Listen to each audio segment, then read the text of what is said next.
Première fois qu'une congrégation religieuse reconnaît les violences sexuelles dénoncées par des victimes en Vendée. Les frères de Saint-Gabriel organisent ce jeudi une journée d'écoute. Énième déflagration du rapport Sauvé publié en octobre. 7 mois plus tard, une trentaine de victimes témoignent pour raconter les attouchements, les viols subis dans les années 60.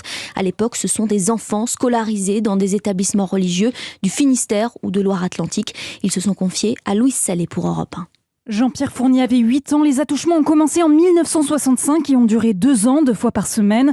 Frère Gabriel Girard était son instituteur. Il nous appelait régulièrement les uns après les autres pour toucher les enfants, qu'on le touche. C'est quelqu'un qui est allé jusqu'au viol. Et à mon avis, on était plus de 100 touchés. C'est quand même la période où on apprend à lire et écrire. Donc après, on ne peut plus écrire sans faute, on sait à peine lire. C'est catastrophique pour l'avenir d'un enfant. Une vingtaine de frères de Saint-Gabriel sont présumés prédateurs. Les faits sont prescrits, mais grâce à la commission de reconnaissance et de réparation, mise en place après le rapport Sauvé, une indemnisation peut être demandée, explique le président Antoine Garapon. Les victimes vont remplir un questionnaire avec des membres de la commission. Chacun doit noter en quelque sorte son préjudice en fonction de ce qu'il a affecté la vie intime, affective, professionnelle, familiale ou spirituelle. Ça va de 5 000 à 60 000 euros. En gros, les fourchettes retenues par la justice française. Pour Jean-Pierre, la reconnaissance d'aujourd'hui est encore plus importante que l'argent pour que cette congrégation, dont certains frères enseignent encore à l'étranger,